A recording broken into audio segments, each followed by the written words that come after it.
এত গরমে মাথার সাথে সাথে পেটটাকেও ঠান্ডা রাখতে হবে, তো বানিয়ে ফেলুন সবজি দিয়ে এই নিরামিষ ঝোলটি। সব সবজিগুলো কেটে নিন একটু লম্বা আকার করে, তার মধ্যে কটা বড়ি দিয়ে দেবেন। বড়িটা একটু তেলের মধ্যে ভেজে তুলে রেখে পটলটাও ভেজে তুলে নিন হালকা করে। পটলটা একটু হালকা করে ভাজা হয়ে গেলে পটলটা তুলে নিয়ে তেলের মধ্যে দুটো শুকনো লঙ্কা, দুটো তেজপাতা, একটুখানি জিরে ফোড়ন দিয়ে আলুটা ছেড়ে দিন। আলুটা দিয়ে একটু ভাজা ভাজা হয়ে এলে ওপর থেকে একে একে কাঁচকলা, পেঁপে দিয়ে একটুখানি নাড়িয়ে নেবো। খানিকটা ভাজা হলে ওপর থেকে ঝিঙেটাও দিয়ে দেবো।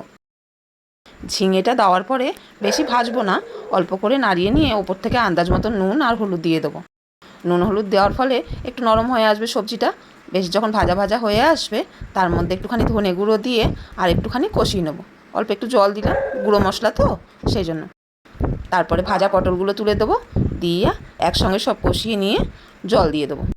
জল দিয়ে 5-7 মিনিট ঢাকা দিয়ে রাখবো। ঝোলটা ফুটুক, তারপরে এর মধ্যে কাঁচা লঙ্কার বড়ি দিয়ে শাকগুলো তুলে দেবো। এখানে আমি 2 রকম শাক নিয়েছি। কলমির শাক লিভারের জন্য ভীষণ ভালো, কুলেখাড়া আমাদের হিমোগ্লোবিন বাড়াতে সাহায্য করে। এরপর ঢাকা দিয়ে রেখেছি 5-7 মিনিট। ঢাকা খোলার পরে তরকারিটা একটু নাড়িয়ে নেবো, নাড়িয়ে নামানোর আগে ওপর থেকে একটু ভাজা জিরের গুঁড়ো ছড়িয়ে দেবো। গরমের সময় এই নিরামিষ ঝোলটি শরীরের জন্যও যেমন ভালো, খেতেও তেমন সুস্বাদু। এরকম ভালো ভালো ভিডিও পেতে আমাদের চ্যানেলটিকে লাইক ও সাবস্ক্রাইব করে দেবেন।